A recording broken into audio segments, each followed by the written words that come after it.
Ship Relationship between the cell function and cell structure. अब relationship क्या होगा cell function और सेल स्ट्रक्चर के दरमियान? ज़ाहिर बात है, एक तरह कोऑर्डिनेशन हो के एक बॉडी डेवलप होनी है। The bodies of animal plant are made of different cell types.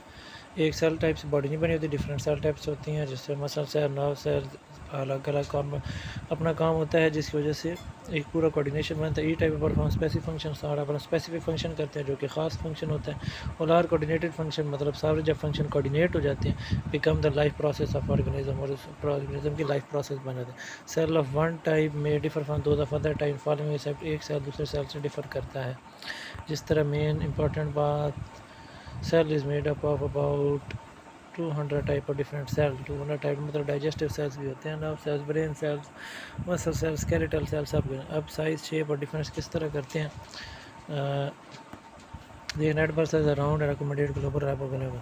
Size shape किस तरह होता है? रेड सेल का किस तरह हो गया? राउंड शेप होते हैं ताकि हीमोग्लोबिन को नर्व सेल्स लॉन्ग होते हैं ताकि नर्व इम्पल्स कंडक्शन आपको आगे समझ आ जाएगी। नर्व सेल्स का मेन काम क्या है, रेड ब्लड सेल्स का काम क्या।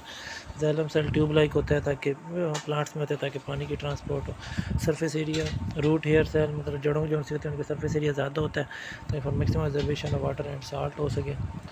इसके बाद प्रेजेंस और एब्सेंस ऑफ ऑर्गेनेलीज भी होती हैं। इसके अलावा ऑर्गेनेलीज मैटर करती हैं, जिस तरह प्रेजेंस और एब्सेंस ऑफ ऑर्गेनेलीज, जिस तरह सेलिनॉल जो सिक्रीशन में सेलिनॉल का ईआर ज़्यादा कॉम्प्लेक्स और गोल्गी पेटस ज़्यादा हाई लेवल्स के हैं, क्योंकि एल्नोप्लाज्म रेटिकुलम का भी फंक्शन सिक्रीशन को होता है, गोल्गी पेटस का भी वेजिकल बना के सिक्रेट करना। सेलिनॉल इन्वॉल्विंग फोटोसिंथेसिस है, क्लोरोप्लास्ट जो जिन सेल के अंदर फोटोसिंथेसिस होती है उनके अंदर क्लोरोप्लास्ट होते हैं। इसकी मेन चीज़ ये है कि individual cell contribute in function of the whole body. Individual एक एक सेल मिल के पूरी बॉडी कंट्रीब्यूट करता है, जिस तरह नर्व सेल कंडक्ट करती है इम्पल्स को एंड कंट्रीब्यूशन। नर्व सेल का मेन फंक्शन ये होता है कि बॉडी मूवमेंट कराना, सेंस करना, हीट, टच वगैरह का जो नर्व इम्पल्स होता है वो ब्रेन को देना, नर्व सेल्स का काम। मसल सेल अंडर को कंट्रैक्शन होती है, रिलैक्सेशन खुद ही होती है, मसल मेरे कॉन्ट्रैक्ट करवाते हैं, जो मूवमेंट होती है बॉडी की। Red blood cell oxygen carry करते हैं, वाइट ब्लड सेल फॉरन में आपको मेन चीज़ें मालूम है, red blood transport and defence करते हैं। Some skin cell act physical barrier, skin cell जो है फिजिकल बैरियर होते हैं फॉरन मटेरियल के, ऐसे में set for temperature, touch and pain. Cell of bond by calcium in the extra space to make the bond tough, thus contribute in supporting the role of. Cell जो bond है calcium की वो extra cell space में होती है ताकि contribute करे ज़्यादा रोल। मतलब cell as an open system, little bit important question ये है, cell as an important cell work as open system. It takes substance needed for its metabolic through cell movement. इसे जो चीज़ चाहिए होती है इसे ले लेते हैं मेटाबॉलिक सिस्टम थ्रू सेल में। Then it performs metabolic process करते हैं एंड प्रोडक्ट और बायो प्रोडक्ट और फाउंड मेटाबॉलिक, और फिर एक प्रोडक्ट और बायो प्रोडक्ट बना देते हैं। सेल यूटिलाइज कर देते हैं प्रोडक्ट को या ट्रांसपोर्ट कर देते हैं अदर सेल की तरफ। में normal cell open system work कर, जब से कोई चीज़ की ज़रूरत पड़ती है तो सेल मेम्ब्रेन के थ्रू ले लेते हैं, फिर मेटाबॉलिक प्रोसेस करते हैं, फिर प्रोडक्ट और बायो प्रोडक्ट बना के मेटाबॉलिज्म जो बनते हैं उन्हें फिर यूटिलाइज कर देते हैं या फिर ट्रांसपोर्ट कर देते हैं। देन बायो प्रोडक्ट स्टोर या सिक्रेट कर देता है या स्टोर कर देता है। Cell size and surface area to volume ratio, as MCQs कभी कभी पूछ लेते हैं। Cell very greatly in size, cell बहुत साइज़ है जो कि smallest cell bacteria called mycoplasma, smallest cell are bacteria called mycoplasma. Smallest जो सेल अभी तक देख सके वो माइक्रोप्लाज्म मास्क है, फिर डायमीटर 0.11 माइक्रोमीटर था। बल्कि सेल्स आर एग, सबसे वजनी सेल जो देखे जा सकते हैं एग्स हैं बर्ड के। Longest cells are muscle cell सबसे लॉन्गेस्ट है। नर्व सेल भी लॉन्गेस्ट है। Muscle lies between the most cell lies between the extreme ease, मतलब एंड बैंड पर आ जाए। सबसे स्मॉलेस्ट सेल किसमें? बैक्टीरिया माइकोप्लाज्मास में। लॉन्ग सेल्स कौन से? नर्व सेल और मसल सेल। और बल्कि सेल कौन से? मतलब लार्ज सेल्स बर्ड्स के एग्स।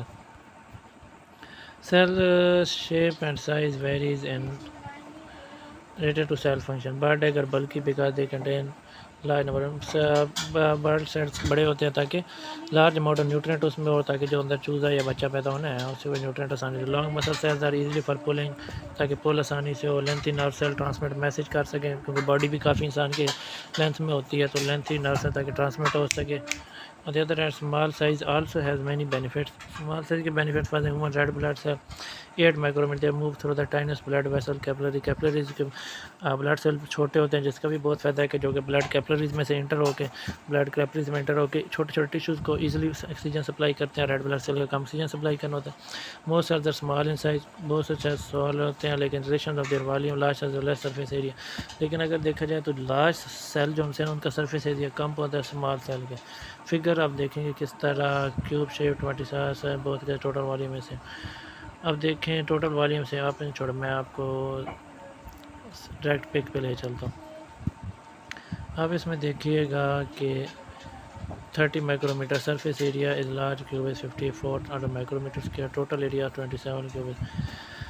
देखिए लास्ट एक सेल है, एक सेल के अंदर ऑब्जॉर्वेंस के लिए एक ही जगह है, लेकिन जब 10 माइक्रोमीटर छोटे छोटे सेल है, वॉल्यूम सेम है, इसका ही वॉल्यूम इतना ही है, इसका ही वॉल्यूम इतना है, लेकिन 10 माइक्रोमीटर 10 माइक्रोमीटर 10 माइक्रोमीटर 30 माइक्रोमीटर ही टोटल बनता है, लेकिन इसका वॉल्यूम सेम है, लेकिन ऑब्जॉर्व सरफेस एरिया इसका ज़्यादा होगा, सरफेस एरिया इसका ज़्यादा होगा, क्योंकि इसके अंदर देखें स्मॉल स्मॉल पैकेज हैं, स्मॉल हैं, जिसकी वजह से इजीली ज़्यादा जगह मिल रही है ऑब्जॉर्व होने के। तो सरफेस एरिया जब ऑब्जॉर्प्शन ज़्यादा होगी, सरफेस एरिया, और इसमें एक ही है तो ऑब्जॉर्व कैसे ज़्यादा होगी। Need of nutrient and rate of waste production are directly proportional to cell volume. जितना नीड ऑफ न्यूट्रिएंट ज़्यादा चाहिए वो उतना ज़्यादा डिपेंड करती है कि एरिया कितना है, और need of nutrient rate of waste product जितना ज़्यादा होगा डायरेक्टली प्रोपोर्शनल सेल वॉल्यूम उतना बड़ा होगा। मतलब जिस सेल को, मतलब कुछ सेल्स हैं जिनको इतनी ज़्यादा वेस्ट प्रोडक्ट नहीं बनते, वो उनका सेल का सिर्फ सरफेस एरिया कम है, लेकिन उसको ज़्यादा उनका वॉल्यूम में ज़्यादा सरफेस एरिया में। Source and demand large surface area, बड़े cell large but less figure show large surface area. लेकिन देख सकते हैं कि लार्ज, अब देखें एक सरफेस एरिया लार्ज है, मतलब वॉल्यूम सेम है, 10 के 30 पड़े हुए हैं वॉल्यूम छोटे, तो ईज़िली उसके अंदर स्पेस ज़्यादा है, उसके अंदर ऑब्जॉर्व ज़्यादा हो जाएंगे।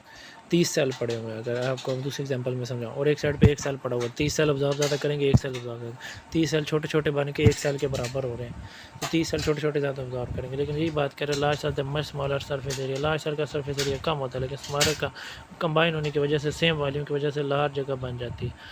Passage of molecule into and out of the cell membrane act as a barrier for more but not to all. Cell membrane semi permeable है, सेमी मतलब कुछ आधों को आना देते हैं, आधे को नहीं आने देती। Later why cell is also called the semi permeable membrane. Cell maintain equilibrium maintain करने के लिए उसे ऐसा करना पड़ता है, कुछ चीज़ों को अंदर ले आना, कुछ चीज़ों exchange matter with the cell environment according to need, जैसे ज़रूरत है। Cell membrane do it phenomena by diffusion से, ये सारी हम रीड करेंगे।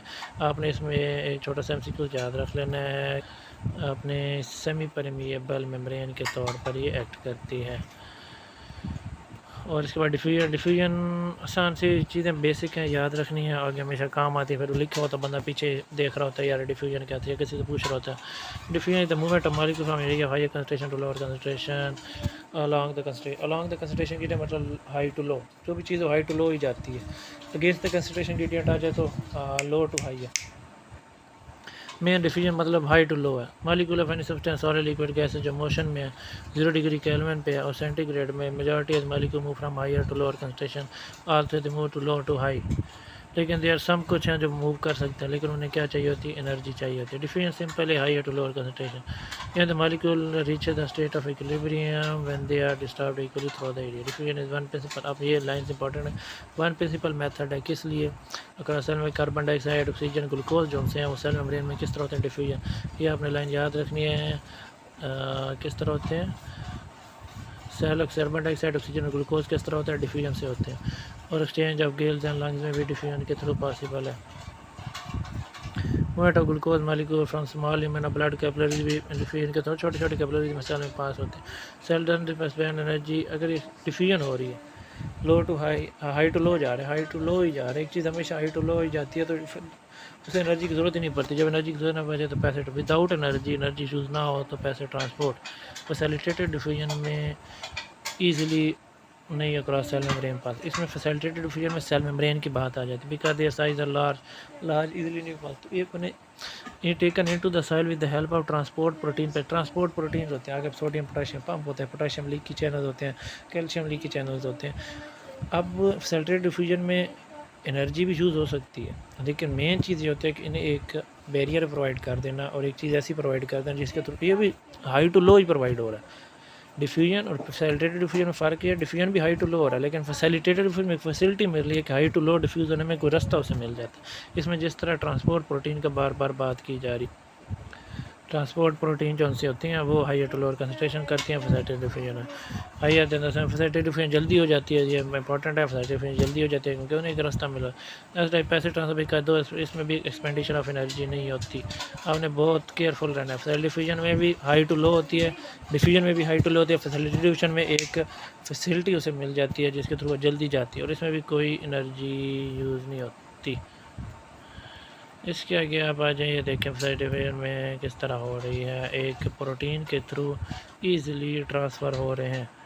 ये होगी फैसिलिटी, और normally without any air transfer हो जाता है, डिफ्यूजन हो जाती है। ऑस्मोसिस भी इम्पॉर्टेंट है, और ऑस्मोसिस का वाटर बैलेंस प्रॉब्लम इंशाल्लाह नेक्स्ट लेक्चर में करेंगे। इसमें थोड़ा सा आपको क्लियर कट समझाना पड़ेगा इंशाल्लाह नेक्स्ट लेक्चर में।